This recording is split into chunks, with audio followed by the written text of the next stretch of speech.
রয়েছি কক্সবাজার সমুদ্র সৈকতে। কক্সবাজার সমুদ্র সৈকতে ছুটির দিনে, বিশেষ করে আজকে শুক্রবার আমরা দেখছি ছুটির দিনে পর্যটকদের ঢল নেমেছে।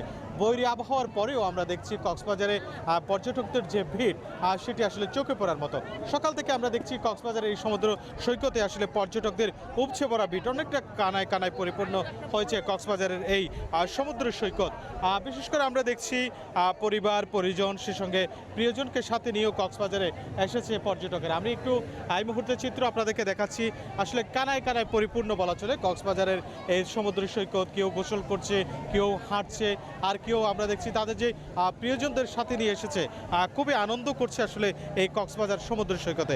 এই মুহূর্তে চ্যানেল ওয়ানের পর্দায় আপনারা দেখছেন এই যে কক্সবাজারের এই পর্যটকদের যে ভিড়, এটি আসলে অনেক বেশি বলা চলে। আমরা এই মুহূর্তে আপনাদেরকে দেখাচ্ছি কক্সবাজার সমুদ্র সৈকত। কক্সবাজার সমুদ্র সৈকতের যে পর্যটকদের উপচে পড়া ভিড়, সেটি আপনারা নিশ্চয়ই দেখছেন। একটু দেখাবার চেষ্টা করি। মানুষ আসলে অনেক মানুষ এখানে এসেছে। বিশেষ করে আমরা দেখছি শ্রেণী পেশার মানুষ এই বৈরী আবহাওয়ার পরেও শুক্রবার, আজকে এই শুক্রবারে ছুটির দিনে কক্সবাজার সমুদ্র সৈকতে এসেছেন। বলে রাখি, ছুটির দিন বিশেষ করে শুক্রবার, শনিবার এবং যেসব সময় সরকারি ছুটি থাকে, এই ছুটির দিনে আমরা দেখি পর্যটকদের উপচে পড়া ভিড় আসলে কক্সবাজার সমুদ্র সৈকতে দেখা মেলে। এছাড়া যদি বলি যে সতর্ক সংকেত চলছে, অর্থাৎ বৈরী আবহাওয়া, সাগর কিছুটা উত্তাল রয়েছে, তারপরেও আমরা দেখছি থেমে থেমে বৃষ্টিপাত হচ্ছে। তারপরেও কক্সবাজার সমুদ্র সৈকত এই যে উত্তাল অবস্থা, তার মধ্যেও পর্যটকদের আসলে উৎসাহ, উদ্দীপনা কিংবা আনন্দের কোনো ধরনের কমতি দেখা যায় না। আমি একটু দেখাবার চেষ্টা করি সামনে কি পরিমাণ আসলে পর্যটক কক্সবাজার সমুদ্র সৈকতে এই মুহূর্তে রয়েছে। আপনারা নিশ্চয়ই দেখতে পাচ্ছেন অনেক পর্যটক আসলে কক্সবাজারে এই সমুদ্র সৈকতে এই মুহূর্তে ভিড় করছে, আপনারা নিশ্চয়ই দেখতে পাচ্ছেন। কিন্তু এ পাশে যদি দেখাবার চেষ্টা করি, এখানে আসলে সতর্কতামূলক পতাকা উঠছে। এই সতর্কতামূলক পতাকার মানে হচ্ছে গভীর সাগরে নামবেন না।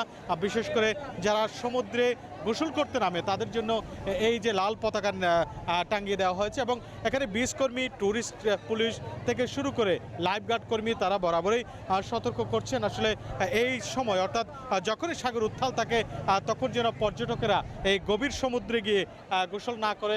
সে সঙ্গে আমরা তাদের যে সতর্ক বার্তা, তারা বলছেন তারা যেন নিরাপদ দূরত্ব থেকে, অর্থাৎ সাগরের নিরাপদ দূরত্ব থেকে তারা যেন গোসল করেন, এবং সেই সঙ্গে এই যে পর্যটকরা আনন্দ করছেন তারা যেন স্বল্প সময়ে তীরে উঠে আসতে পারেন, কিংবা এইসব বিষয়ে কিন্তু বরাবরই লাইফগার্ড কর্মী কিংবা এখানে যারা দায়িত্বরত রয়েছে তারা আসলে বরাবরই সতর্ক করে।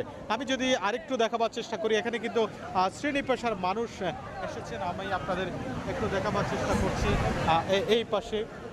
সেই সঙ্গে এই মুহূর্তে আপনারা নিশ্চয় দেখতে পাচ্ছেন কক্সবাজার সমুদ্র সৈকতে কি পরিমাণ পর্যটক আসলে ভিড় করছে।